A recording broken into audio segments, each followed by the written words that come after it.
Good afternoon friends, welcome to this YouTube channel learning with Chetna. आज की इस video में आप सभी के लिए बायोलॉजी के मोस्ट इम्पॉर्टेंट प्रश्न की सीरीज़ लेके आई हूँ। और सभी एग्ज़ाम्स में आप लोग देख रहे हैं कि एग्ज़ाम का सीज़न चल रहा है। भले ही एग्ज़ाम्स पोस्टपोन हो गए हैं, लेकिन ये एग्ज़ाम्स तो होने ही हैं। और सभी एग्ज़ाम्स में देखा गया है कि बायोलॉजी के प्रश्न, साइंस पोर्शन में बायो के प्रश्न सबसे ज़्यादा पूछे जाते हैं। इसलिए आप लोगों ने वैसे भी बहुत अब तक तो अच्छा खासा रिवीजन कर लिया होगा, अच्छा खासा स्टडी हो गई होगी। तो आप लोगों के एक रिवीजन के तौर पे, क्विक रिवीजन के लिए एक वन लाइनर नोट्स के साथ ये वीडियो मैं लेके आई हूँ। चलिए स्टार्ट करते हैं फ्रेंड्स। स्टार्ट करते हैं हम अपनी मोस्ट इम्पॉर्टेंट क्वेश्चंस बायोलॉजी के, जो कि हिंदी में सारे नोट्स हैं, वन लाइनर है। आप लोग चाहे तो स्क्रीनशॉट ले सकते हैं। और चलिए पढ़ते हैं, स्टार्ट करते हैं। तो वर्गीकरण की सबसे छोटी इकाई को स्पेसीज कहते हैं या जाति कहते हैं। कवक की कोशिका भित्ति काइटिन की बनी होती है, आप लोगों को पता होगा। बस एक ये वन लाइनर रिविज़न नोट्स हैं जो बहुत हेल्पफुल होंगे आप लोगों के लिए कम समय में। कैरोलस नीलियस को वर्गीकी का पिता कहा जाता है। जीवाणु तथा नील रहित शैवाल मोनेरा जगत से संबंधित हैं। प्रोटेस्टा जगत के अंतर्गत एक कोशिकीय जीव आते हैं। एनिमिलिया जगत के अंतर्गत बहुकोशिकीय तथा यूकैरियोटिक जंतु आते हैं।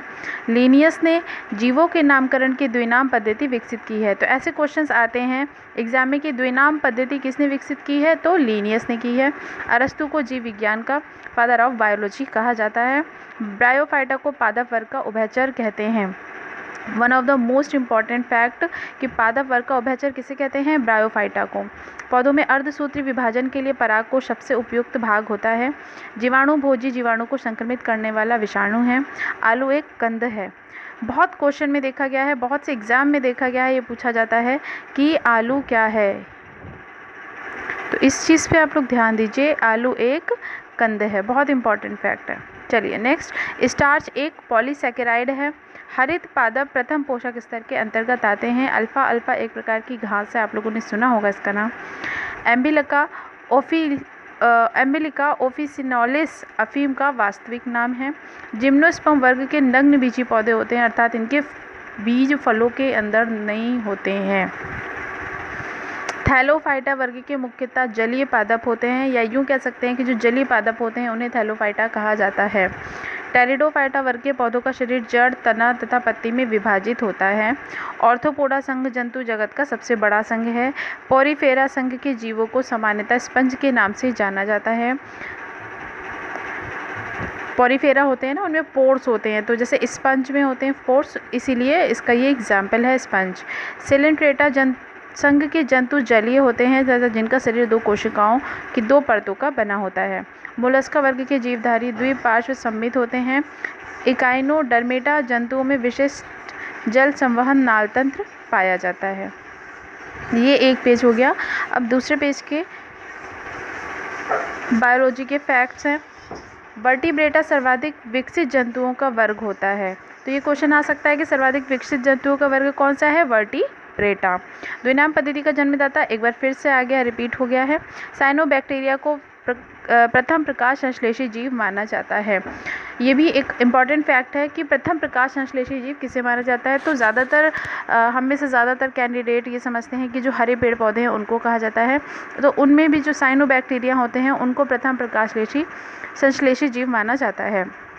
वायरस न्यूक्लियो प्रोटीन से बने होते हैं। वायरस का सीज़न चल रहा है, देख रहे हैं आप लोग सभी। और कोविड का जो महामारी का जो फैला हुआ है प्रकोप, तो कहीं ना कहीं वायरस से क्वेश्चन बन सकता है कि वायरस किससे बने होते हैं, न्यूक्लियो प्रोटीन से। WM स्टेनले को वायरस के क्रिस्टल के रूप में सबसे पहले पृथक करने का श्रेय प्राप्त है। जंतु जिनमें परस्पर जनन होता है जाति स्तर पर सब समान होते हैं, मतलब जिनकी जातियां सेम होती हैं उनमें ही जनन होता है, ठीक है।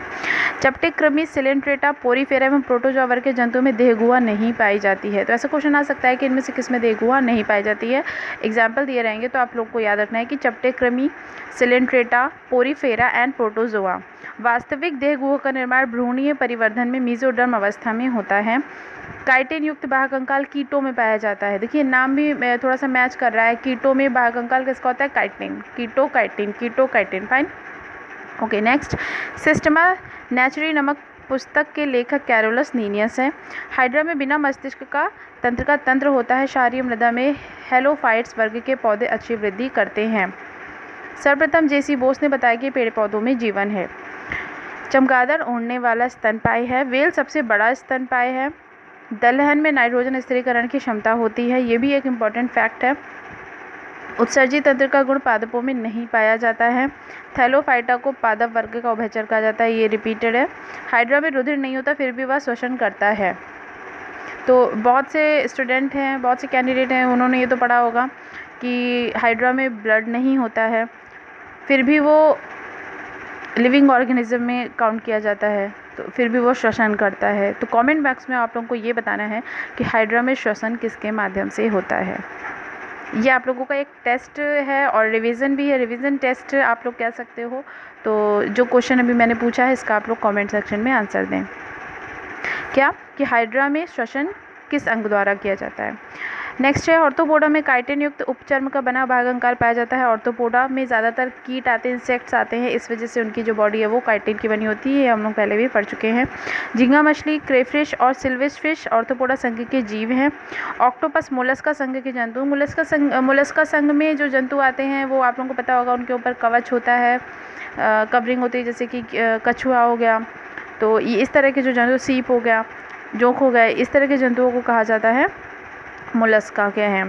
ठीक, देन मोलस्का संघ के कुछ जंतुओं में नीले और हरे रंग का रुधिर हीमोसाइनिन के कारण होता है। जैसे हम लोगों के ब्लड में जो रेड कलर होता है वो हीमोग्लोबिन की वजह से होता है, तो जो मोलस्का संघ के होते हैं जंतु, उनमें जो नीला या हरा रंग होता है वो हीमोसाइनिन की वजह से होता है। किसकी वजह से? हीमोसाइनिन की वजह से। उत्क्रम अनुलेखन की क्रिया डीएनए से डीएनए का निर्माण है। डीएनए द्विगुणन का सही विधि अधिपरिमित है। प्रोकैरियोट तथा यूकैरियोट का मुख्य अंतर केंद्रक कला की अनुपस्थिति है। तो अगर हमको प्रोकैरियोट और यूकैरियोट में अगर डिफरेंस करना है तो मेन जो डिफरेंस यही है कि केंद्रक कला की अनुपस्थिति, मतलब कि एक में केंद्रक कला होती है और एक में केंद्रक कला नहीं होती है। तो ये कुछ इम्पॉर्टेंट क्वेश्चंस थे बायोलॉजी के, और भी हैं लेकिन इस एक ही वीडियो में सारे क्वेश्चन को कवर नहीं कर सकते, इसलिए आप लोग तब तक इसका रिवीजन कीजिए जब तक कि फिर मैं दूसरी वीडियो लेके आऊँगी। Thank you very much. Comment section में बताइए कि वीडियो आप लोगों को कैसी लगी, और भी आप लोग अपने सजेशन देना चाहते हैं किसी टॉपिक के लिए, किसी सब्जेक्ट के लिए, तो प्लीज़ आप लोग दे सकते हैं। Thank you.